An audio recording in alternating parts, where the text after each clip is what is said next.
Hey guys, welcome back to the channel. And so today we are gonna do the problem number of closed islands. Given if you haven't watched the number of islands which I have previously solved on my channel, so this problem won't make much sense to you. So first of all, please watch the number of islands and then come to this video. You will understand the problem quite well then.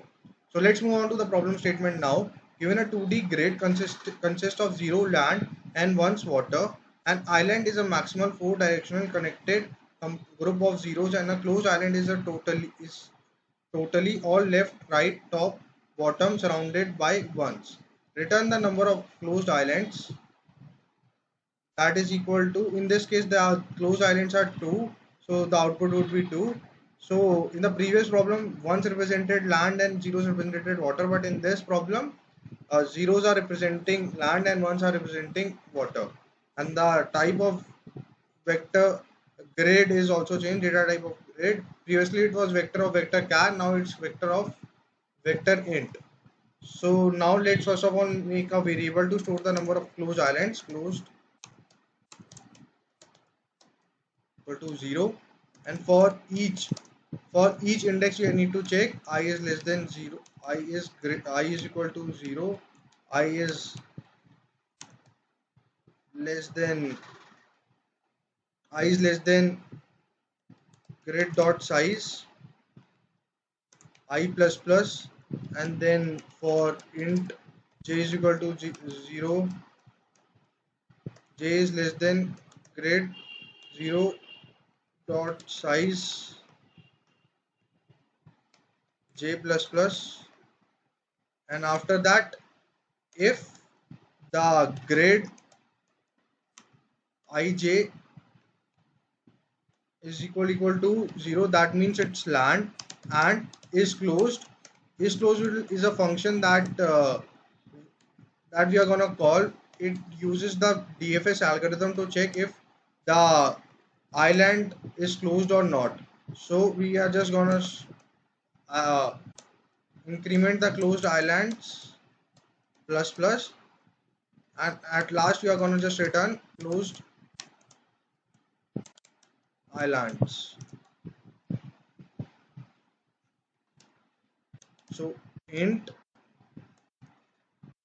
so we need to make a bool variable, a bool function is closed to check whether the island is closed or not. So is closed int I, int j, vector of vector int grid, and we need to pass the grid by value, by reference rather than by value. If we are out of bound, then we are just going to return a false, I is less than 0, or j is less than 0, or I is greater than equal to grid dot size, or j is greater than equal to grid 0 dot size. I'm just going to return false, and if it's water, then I'm going to just return true.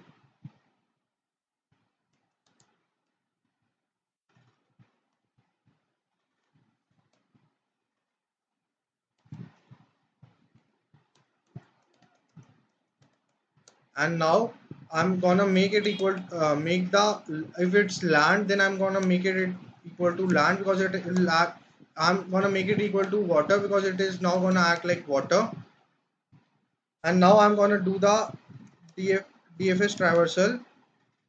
So let's store four variables. If up the from above it is surrounded by land, from the above it is surrounded by land, to store we make a variable bool to store if it is surrounded by land from above.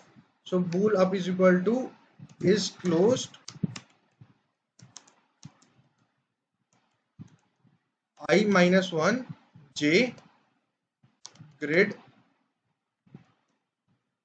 bool down is equal to is closed I comma j minus 1 comma grid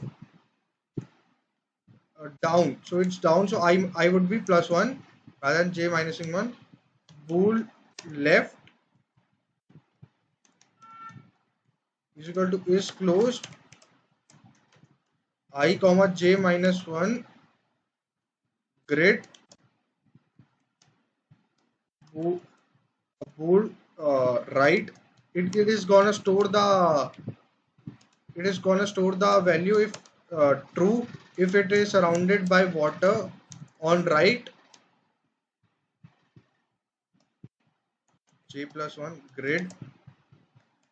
I'm just gonna return up and down and left, and if it is surrounded by water on all the sides. If it is true, then I'm going to get a true, otherwise I'm going to get a false. So now let's check on if it's working, and it is working absolutely fine. Thank you for watching my video. Do like and subscribe my channel.